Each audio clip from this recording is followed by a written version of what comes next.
I welcome back, and in case you're just joining us, we are here at Juja Farm talking to Naomi and her partner Mary. You've met Naomi, you've met Mary apart, but now we're just going to have a discussion with them together as they take us through their business of farming French beans. Before we went for a break, Mary was taking us through the market, and I can see you've spaced your crops. Why is that so? We've been saying this, we are contracted farmers, so we have a schedule of planting. Normally we do a spacing of 2 weeks.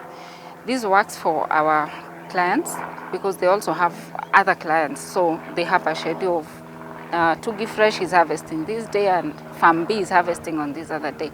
But again, also for us, the reason we space this, we need continuity in the market.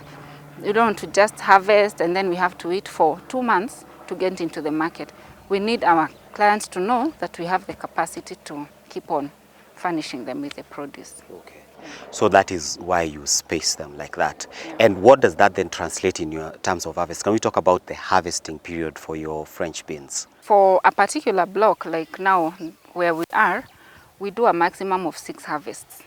And the first picking, which we call it fry picking, we do it just before the whole block opens up, as like what we were supposed to do today. Then as you go into the second and third, that's when the yields shoot up, then the curve comes down, and then by the 6th harvest you're almost finishing with the crop. Okay. Yeah. And then that is time to now go to the crop is done. Okay. But maybe the final one we sell it locally. Okay. Because we still have a market for the local mama mboga here. Okay. We supply to them. And talking about the market, so you said there is the contractor ambaye amewapatia hiyo kandarasi ya kupanda hii French beans, na kuna mahali ambapo wanaiuza. Kuna market nyingine ambayo mnakuwa nayo, unaweza kutuongea kuhusu hiyo kidogo?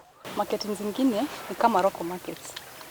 Huku kuna mama mbogas wanachukuanga hizo za mwisho mwisho, the local markets.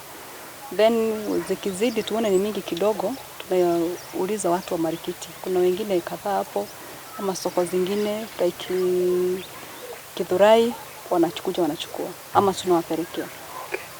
Na kwa hiyo sasa umeona ikiwaka aje, wewe inakuaje kwenu? Kwetu hatuwezi sema ni mzuri because tuko contracted farmers. So hizo ni zile za mwisho. Tunaonanga baadaye zipotelee, tunawapatia. Na sasa tukiendelea, nataka tuingie sasa kuongea changamoto ambazo mnapitia in the farm. Of course mkiwa hapa shambani, there are those challenges that you go through as farmers. I think probably unaweza tuanzie alafu ndio utaendelea. Changamoto ni kama wakati kuna nyesha, kuna flood. Pande hizi za huku chini karibu na mto, shamba ina flood. Like last year kulinyesha, kukanyesha, kukaflood na tukaenda hasara kubwa sana. Hizo ni changamoto zingine. Changamoto zingine ni kama chemicals. Chemicals ziliongezewa VAT na hiyo ni kitu wezi avoid. Changamoto zingine ni kama workers. Unapata sometimes tuna pick na kuna shamba ingine hapa chini ina pick na ingine na hapa juu ina pick. Unaona? So the workers wanakuwa wadogo ama wachache. Hizo ni changamoto. Okay. Yeah. Kuna changamoto zingine that you can mention also in addition to what Mary has said? Yeah, so that also our viewer doesn't just think it's easy landing, because what happens at times, as much as we grow for a particular client, at times they have also their own challenges. Maybe the market has flooded in Europe, so they delay our pickings. A good example is today we were supposed to be picking and we are not harvesting. We've been pushed with another 2 days. So you find within those 2 days, the specs will have changed, from the extra fine to the next spec. And of course with that, the prices goes a little bit lower. Yes, our crop was ready on time, but maybe their market is also flooded. So the whole chain affects us as well. And when you're talking about the market is flooded, or the market is bad, what are we looking at exactly? You see, mainly they export to Europe. So when market is good here in Kenya, it's when they have winter, because then they can't plant. But when summer comes in, of course now they can do their planting, so that affects the Kenyan market. But again, it's not all lost, because they have other places like Dubai and the rest that they are still exporting to. But somehow, the weather patterns affects us here in Kenya. There's something that you said about specs.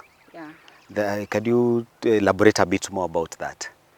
I'll show you. Yeah, good. These, you can see these are different sizes. Yes. Market, or what we are supposed to grow, is this size. So this is the... That is the correct. Okay. So if you postpone Yes. or delay by 1 or 2 days, it gets to this. Okay. Now this fetch is much more. All right. This one, it's a bit big, and yeah, this, you can tell. Yes, of course. So this one is cheaper. Yes, they'll buy, but maybe their main market is for this, especially for the France market. Yeah. They go for this. Okay. Yeah, the rest, Dubai, they'll do this one. But this is, it's not fetching much more. Okay, but why? Because in my eyes, this is bigger. Yeah. If I was going to pick the two, I would definitely pick this one. Why would I go for that small one? Because it depends with my client's market. His market needs this. That, okay. Yeah. Of course, they also have other markets that will go for this. Yes. But mainly, even for us, when we are harvesting, this is what we are looking at. Okay. Yeah.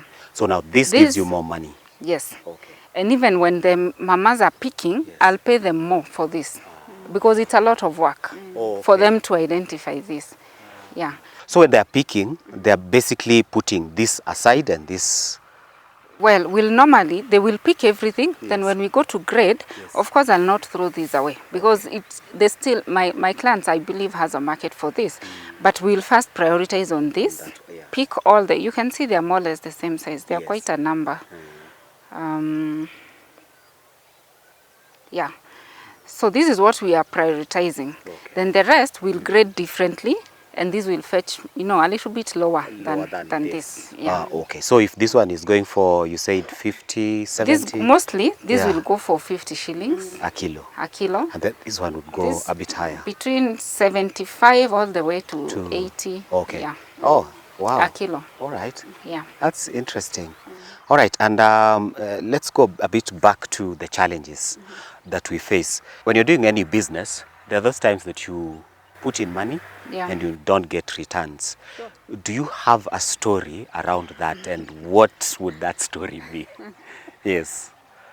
Our story is tough. Huh? Yes. Of course, we started this in 2016. Yes. Of course, we had a growth curve. We've made mistakes like any other farmer will make.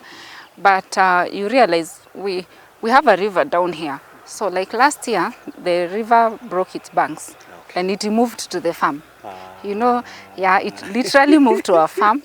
We lost 1 whole acre that was at flowering stage. All right. And then this other part also flooded. Oh, you might wonder, it looks slanting, yes, but we had just planted and then rains came and then it flooded. Okay. That other part as well. Fortunately, we had not planted. So we lost 2 good acres of crop. Yes. And you can imagine the cost we told you for 1 acre. Yes. That was huge. Actually, we were off the market for close to 1 year. All right. Wow. Yeah. So we are trying. Actually, this is the second crop after we came back. So the whole of last year after April, we went a little bit down.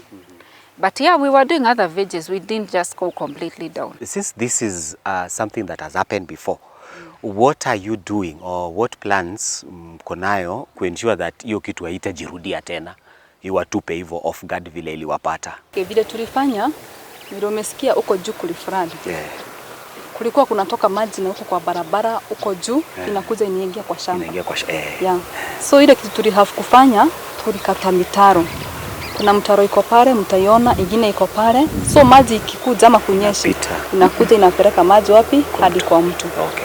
Na huko hiyo mtoni sasa, hiyo hakuna kitu mnafanya ama muli? Hiyo uwezi zuia. We avoid. We don't plant. Now we know during the long rains we don't plant until we do other veggies like managus and the rest. Okay. Yeah. Kuzizo hata maji ikikuja. Yeah, we don't mind. Ni sawa. Inasaidia. All right. And then now what plans do we have going forward? Ni mpango gani ambao tuko nayo tuendelee na hii biashara yetu ya kupanda hii mimea? Ile mpango tuko nayo ni ya kuendelea zaidi. Tupate eka kama 20 and above ama 30 and above. And then kuna shamba tumeriz hapa jirani. Kama tunaweza pata shamba zetu to own shamba zetu ni vizuri sana. Ifike mahali hatuta export, hatutakuwa contracted, si wenyewe tuji export. Okay. Yeah. Something I wanted to ask, would it be better if you are doing the crop by yourself and then you grow it and call the exporters to come and pick it from you when you're ready, would that make any difference? Yes, because one, they will not, without the contract. Yes, without the contract. You see, there are some measures and standards that you have to abide. So we will not just grow and then they come and harvest and pick, because they need to be observing the chemicals we are using, the PHI, the post-harvest intervals, because when you're exporting abroad, they are very strict on the usage of chemicals, and that's the main thing. So they have to keep on monitoring your crop so that it's not just about, we don't know what you sprayed. Like it becomes difficult. I know farmers grow French beans, they don't have a market. And then they come knocking on our doors like, no, Naomi, Mama Franco, can you talk to your guy to come and pick? But they'll not just come and pick because they don't know what you've been using on your crop. All right, so it's better to have that contract, Yeah. and they just manage it by themselves. Yeah, and again, it sorts you on, they'll give you the technical advice. They come here every 2 weeks to monitor the crop and then give you a spraying guide for the next 2 weeks before he comes again. Yes. Yeah, so at least you are assured, because we are not so technical, but they give us that expertise. You've gone through the full cycle, you've learned a lot of lessons in these farming cycles. So I'd want at least to give us some of the lessons that you've picked along the way. That is going, you start us off, and then Mary would come in and tell us some of the lessons that she's learned as well. One, for you to get a good yield, you must source for, quality seed. Make sure you're getting quality seed. Don't just go for second generation, because what happens at times, this, if it overgrows, it can have beans. And you can grow these beans again. Yeah, but again it messes you and you don't get good yields. So avoid second generation seeds. Work with, reliable seed companies, and also observe the PHI, because if you can spray here, and that's what is also causing some of these diseases in the country. You spray today, and tomorrow you're picking. We've learned to observe the PHI. Then other thing is having a contract, because you've put money into this, you also want harvest. You want a good yield, and at the end of the day, some good results.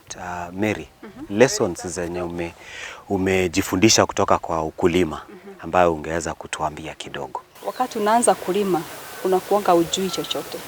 But wakati unaingia unapata kweli ni mengi sikuwa najua. But kama hiyo kuspray program, kutunza mmea kuanzia from stage 1 to kumalizia kuharvest. Then from there tumelearn kitu ingine, usiwaka na simu. Ati unauliza kulipigwa dawa, umelimia, umefanya jambo fulani, usifanye hiyo. Ziko ready kuharvest nikuje.